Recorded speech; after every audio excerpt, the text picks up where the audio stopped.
সীতাকুণ্ডে শিপইয়ার্ডে অন্তত ৯ শ্রমিকের মৃত্যু। বন্ধের দিনে জোর করে কাজ করানোর অভিযোগ, নিরাপত্তা ব্যবস্থা নিয়ে প্রশ্ন। আগামী সপ্তাহেই দিল্লি যেতে পারেন প্রধানমন্ত্রী তারেক রহমান। সরকারের পক্ষ থেকে আসেনি আনুষ্ঠানিক ঘোষণা। আল কায়েদা নেটওয়ার্ক সম্প্রসারণের চেষ্টা করছে জানিয়ে জাতিসংঘের সতর্কতা। দেশের ভেতরের যোগসূত্র খতিয়ে দেখছে পুলিশ। ছুটির দিনে নিত্যপণ্যের বাজারে ক্রেতার অস্বস্তি। ডজন প্রতি ডিমের দাম কমায় পূরণ হচ্ছে আমিষের ঘাটতি। ভুল গোয়েন্দা তথ্যের ভিত্তিতে সিদ্ধান্ত নিচ্ছেন মার্কিন প্রেসিডেন্ট। দাবি তেহরানের। ইরানের বিরুদ্ধে অনির্দিষ্টকালে নৌ অবরোধের পরিকল্পনা। স্বাগত জানাচ্ছি দ্য বিজনেস স্ট্যান্ডার্ডের নিয়মিত আয়োজন টিভিএস রাত ৮টার সংবাদে। সঙ্গে আছি তামান্না খন্দকার। দেখছিলেন সংবাদ শিরোনাম, এবার বিস্তারিত। চট্টগ্রামের সীতাকুণ্ডে ফেরদৌস স্টিল শিপ ব্রেকিং ইয়ার্ডে গ্যাস লিকেজের ঘটনায় ৯ শ্রমিকের মৃত্যু হয়েছে। ১৪ অগস্ট সকাল ৮:৩০টার দিকে জাহাজ কাটার সময় কয়েকজন শ্রমিক অসুস্থ হয়ে পড়েন। প্রায় ৩ ঘণ্টা পর ঘটনাস্থলে পৌঁছে ২ শ্রমিককে মৃত অবস্থায় উদ্ধার করে ফায়ার সার্ভিস। পরে চট্টগ্রাম মেডিকেল কলেজ হাসপাতালে চিকিৎসাধীন আরও ৬ জন এবং নগরীর একটি বেসরকারি হাসপাতালে একজনের মৃত্যু হয়। প্রাথমিকভাবে কার্বন মনোক্সাইড গ্যাসে বিষক্রিয়াকে মৃত্যুর কারণ বলে ধারণা করছে ফায়ার সার্ভিস। ঘটনার পর দীর্ঘ সময় ইয়ার্ডে কাউকে ঢুকতে দেওয়া হয়নি। এতে ক্ষুব্ধ হয়ে স্থানীয়রা গেট ভেঙে ভেতরে প্রবেশ করে ভাঙচুর চালান। শ্রমিকরা ইয়ার্ডে পর্যাপ্ত নিরাপত্তা ব্যবস্থা ছিল কিনা তা নিয়ে প্রশ্ন তুলেছেন। ছুটির দিনেও কাজ করানোর অভিযোগ তুলেছেন শ্রমিকরা। প্রশাসন জানিয়েছে, কারো গাফিলতি ছিল কিনা তা তদন্ত করে দায়ীদের বিরুদ্ধে ব্যবস্থা নেওয়া হবে। আগামী ২২-২৩ অগস্ট ২ দিনের সফরে ভারতে যেতে পারেন প্রধানমন্ত্রী তারেক রহমান। এ দাবি করেছে ভারতীয় গণমাধ্যম এনডিটিভি। তবে প্রধানমন্ত্রীর কার্যালয় বা পররাষ্ট্র মন্ত্রণালয় এখনো আনুষ্ঠানিকভাবে এ ব্যাপারে কোনো ঘোষণা দেয়নি। এনডিটিভির প্রতিবেদনে আরও বলা হয়েছে, সফরে প্রধানমন্ত্রী নরেন্দ্র মোদী ও তারেক রহমানের দ্বিপাক্ষিক বৈঠক হতে পারে। সেখানে বাণিজ্য, যোগাযোগ, জ্বালানি, সীমান্ত ব্যবস্থাপনা ও আঞ্চলিক নিরাপত্তা সহ দ্বিপক্ষীয় বিভিন্ন বিষয়ে আলোচনা হওয়ার সম্ভাবনা রয়েছে। এনডিটিভি আরও লিখেছে, তারেক রহমানের আলোচনায় শেখ হাসিনাকে ফেরত পাঠানোর বিষয়টি গুরুত্বপূর্ণ হয়ে উঠতে পারে। গত ফেব্রুয়ারির নির্বাচনে বিএনপি সরকার গঠনের পরপরই তারেক রহমানকে ভারত সফরে আমন্ত্রণ জানিয়েছিল মোদী সরকার। সেপ্টেম্বরে নয়াদিল্লিতে অনুষ্ঠেয় ব্রিক্সের আউটরিচ অধিবেশনেও তাকে আমন্ত্রণ জানানো হয়েছে। তবে প্রধানমন্ত্রী ব্রিক্সের আয়োজনে যোগ দেবেন কিনা তা নিয়ে এখনো স্পষ্ট কিছু জানা যায়নি।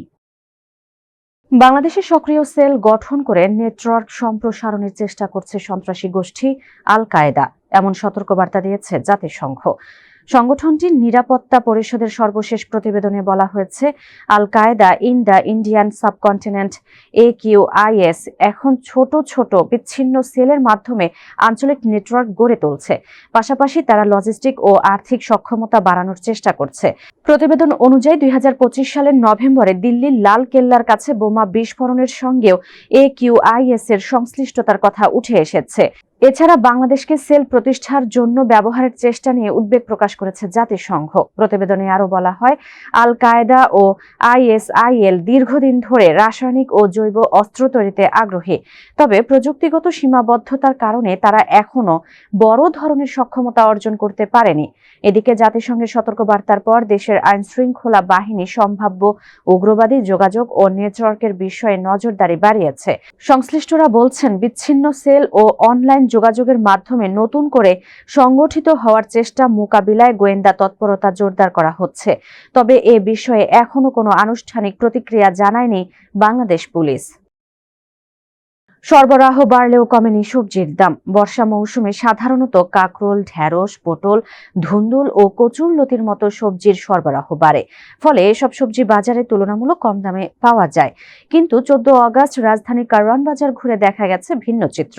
সবজি কিনতে রীতিমতো হিমশিম খাচ্ছেন ক্রেতারা। বেশিরভাগ সবজির দাম কেজিতে ৮০ টাকা বা তার বেশি। এর মধ্যে কিছু সবজির দাম ছাড়িয়েছে ১০০ টাকা। লম্বা বেগুন ১২০, গোলবেগুন 150 এবং টমেটো 120 থেকে 140 টাকা কেজি বিক্রি হচ্ছে। বরবটি, ঝিঙে ও করলার দাম 100 টাকা। তুলনামূলক কম দামে মিলছে পেঁপে কেজি 40 টাকা। এদিকে ব্রয়লার মুরগি 190 ও সোনালী মুরগি 320 টাকা কেজি দরে বিক্রি হচ্ছে। চালের দাম স্থির থাকলেও বাজারে এখনো স্বস্তি ফেরেনি। এছাড়া বাজারে মাছ ও মাংসের দাম আগের মতোই আছে। তবে গত সপ্তাহের তুলনায় ডজন প্রতি ডিমের দাম 10 টাকা কমেছে। এতে পূরণ হচ্ছে আমিষের ঘাটতি। ভুল গোয়েন্দা তথ্যের ভিত্তিতে মার্কিন প্রেসিডেন্ট ডোনাল্ড ট্রাম্প একের পর এক ভুল সিদ্ধান্ত নিচ্ছেন, এমন দাবি তুলেছেন ইরানের পররাষ্ট্রমন্ত্রী আব্বাস আরাঘচি। তিনি বলেন, ওয়াশিংটন দীর্ঘদিন ধরেই গোয়েন্দা ব্যর্থতার কারণে ভুল হিসাব কষছে। হরমুজে তাদের কর্মকাণ্ড আরও বড় একটি ভুল হিসাব। এদিকে ইরানের ওপর অনির্দিষ্টকালের জন্য নৌ অবরোধের পরিকল্পনার কথা জানিয়েছেন মার্কিন প্রতিরক্ষা মন্ত্রী পিট হেগসেথ। ওয়াশিংটনের এই সিদ্ধান্তে দুই দেশের উত্তেজনা আরও বেড়েছে। মার্কিন প্রশাসনের পক্ষ থেকে বলা হয়েছে, ইরানের ওপর চাপ বাড়াতেই এ পদক্ষেপ নেওয়া হয়েছে। অন্যদিকে তেহরান বলছে, এ ধরনের অবরোধ আন্তর্জাতিক আইন ও আঞ্চলিক স্থিতিশীলতার জন্য হুমকি তৈরি করছে। ইরান আরও সতর্ক করে বলছে, যুক্তরাষ্ট্রের অবরোধ ও সামরিক চাপের কারণে পরিস্থিতি আরও জটিল হতে পারে। দর্শক, এই ছিল টিভিএস রাত ৮টার সংবাদে। এতক্ষণ সাথে থাকার জন্য ধন্যবাদ সবাইকে।